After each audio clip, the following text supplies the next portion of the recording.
and welcome back to MCNN. My name is Pixie.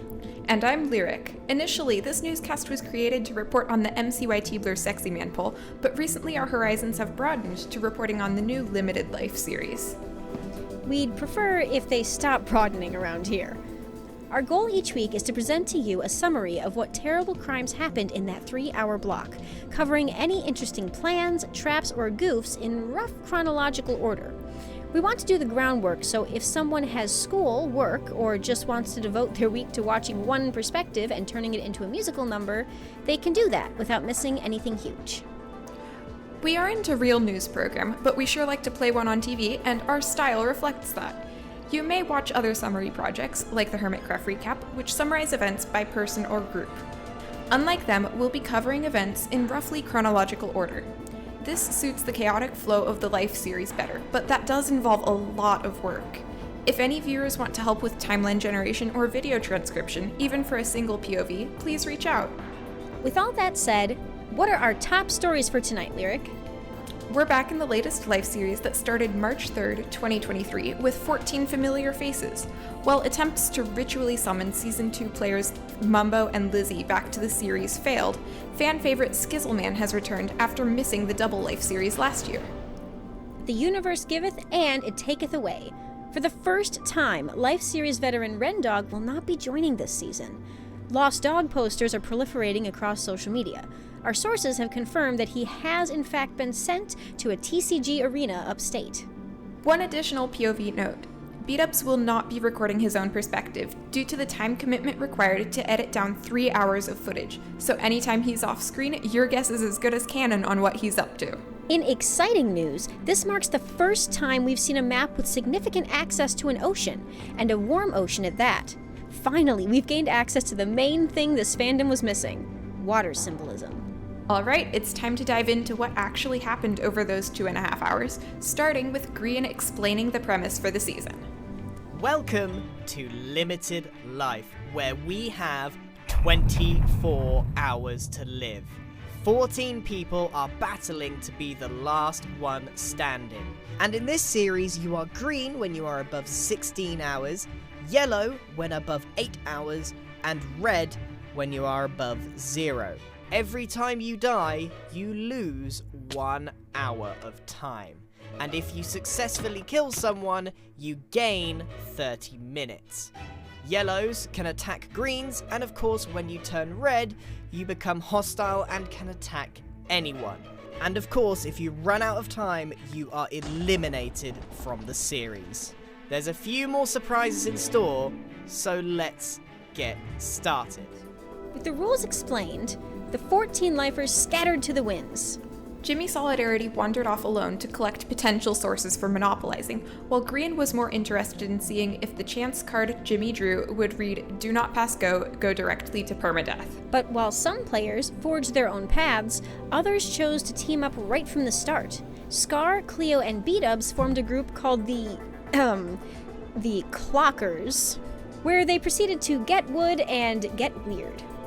Tango, Impulse, and Skizz quickly teamed up, and then added an Etho to the group, who suggested the name Ties, and thus began the unending quest for cows, as most of their cows were later lost to random acts of Joel. This is enough to encourage Merton to cut ties with Team Ties. Fate chose Scott as the first boogeyman of the season, who lurked around until he was able to kill Skizzleman. Because Scott was so quick, Etho and Grian, the group, decided to pick a second boogeyman. Come on. Okay, whoever gets it, take your time, please. The worst. You don't need a third boogeyman. This time, Beatubs was the boogie, and he immediately turned on a recently respawned Skizz. His reasoning? So you were already on the way down, the roller coaster down. Anybody else would be like, they're on a high, they're going up, Skizz, you like, know. And then someone talking? I make their life What worse. is that? Yours was already bad, so I just thought a little bit more wouldn't hurt. Scar and Beatubs set out for food and adventure finds them when Scar dies trying to jump into a river. Learning nothing, he and Beatubs raided the Woodland Mansion. They decided to try to sell their findings to other players. At least the BS shop is honest in advertising. While her two idiots were still off exploring, Cleo went mining, finding a pearl and some of Grian's poorly placed poultry. After lone wolfing their way through the start of the game, Joel and Jimmy met up on Ty's Island and labeled their new alliance as the Bad Boys. They made their way over to the Woodland Mansion, where Pearl was amassing a collection of diamond hose. Because the first two went so well, the gang decided to pick a third boogeyman. However, in the interest of protecting Skizzleman on his terrible, horrible, no good, very bad day, they decided to form the Skizzleman Protection Squad.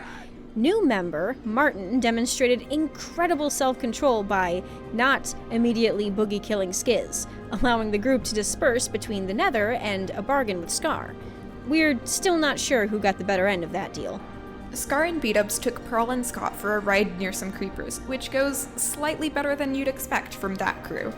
Impulse and Grian showed up in time to confirm that neither raiding party actually took the diamond block in the mansion, causing Grian to go do that. In food other than bread news, Tango got 2 more cows, and they died immediately. Tango quickly found another cow, which lasted so much longer. Just kidding. Joel finds it. And in These Are Professionals news, Joel and Jimmy challenged each other to dig straight down to prove their bad boy status. Here's how that went. Diamonds at y equals 11. All right. To 11, ready? Next to each other, 3, 2, 1, go. Go. Bad boys, bad boys, bad boys. Bad boy energy here. I've got, what? Ooh, emeralds. Oh. What are we at? 23. 10 more, we've made it. I can hear lava. I can hear lava. But we keep going. 1. Oh! Ah! Oh! I'm dying! No! I'm actually dying! I'm dead! I'm dead!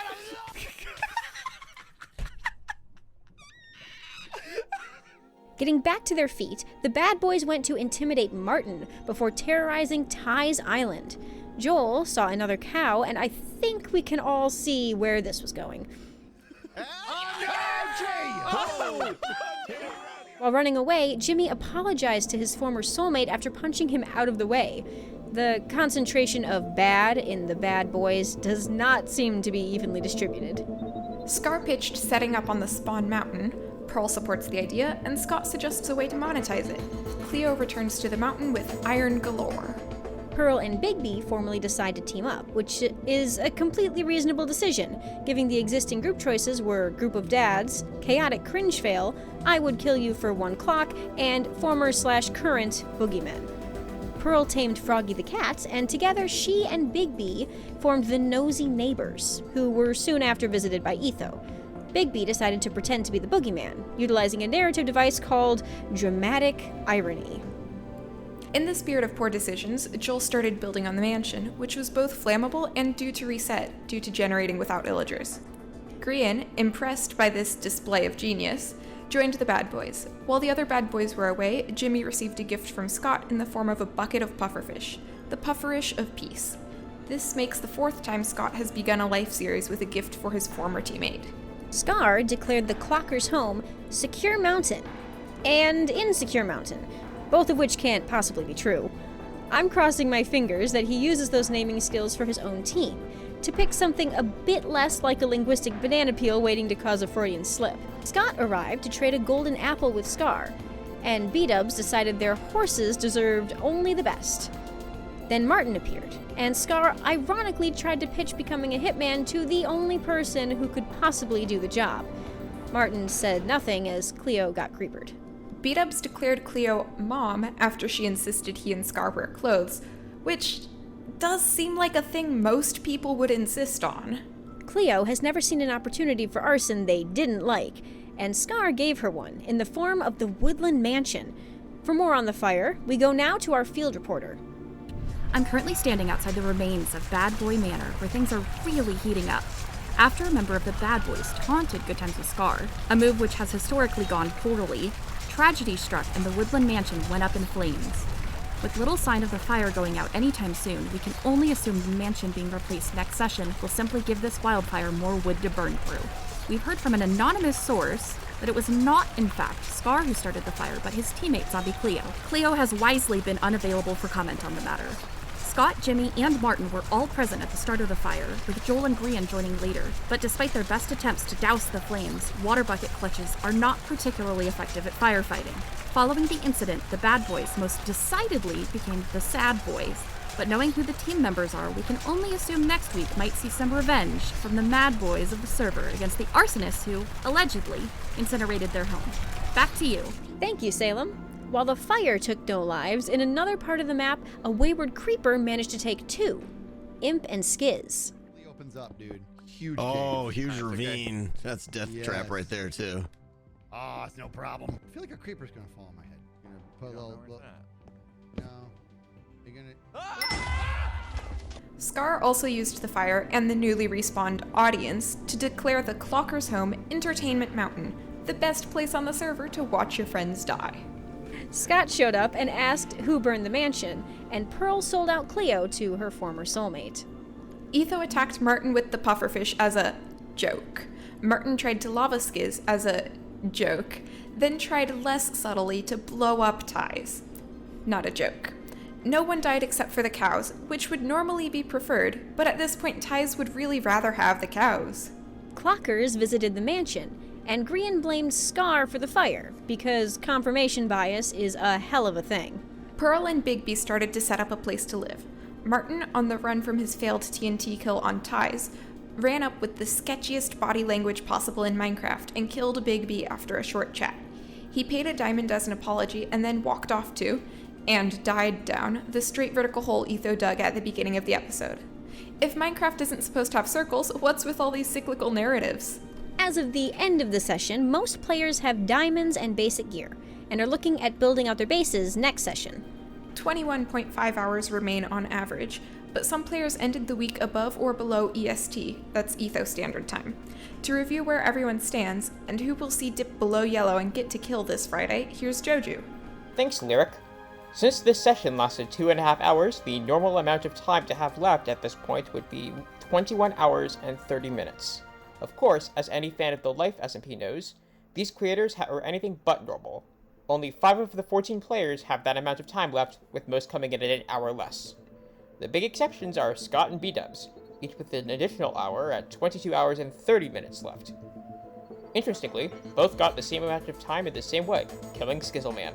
There was also a glitch that did not give Martin the full reward for boogeymaning Bigby, but that has been manually corrected, so if you see Martin gain some time back, that's why. Because of how lives work this season, everyone should be starting Session 2 with a green life, but Skiz is guaranteed to drop down to yellow pretty quickly next session. And considering that he has a hit list, Skiz is definitely one to watch next time. Finally, we'd like to issue our award for funniest death. This week, that award goes to the Bad Boys, for their contributions to the study of lava. Back to you. Thank you for that analysis, Joju. It's been a heck of a first week on the Limited Life server, and we're looking forward to the next. Like many of our viewers, we went into this series hoping to see our favorites make it to the end. However, since starting this project, we're just hoping for more deaths. Less POVs to recap makes our job easier. But no matter how things turn out, we'll be back next week to track the time for all 14, or maybe fewer, players on Limited Life SMP. Special thanks to our editor, TheQueenAsteri, for all their hard work on this video. All sources used today are listed at the end of the episode. But until next time, my name is Pixie. And I've been Lyric. See you next week.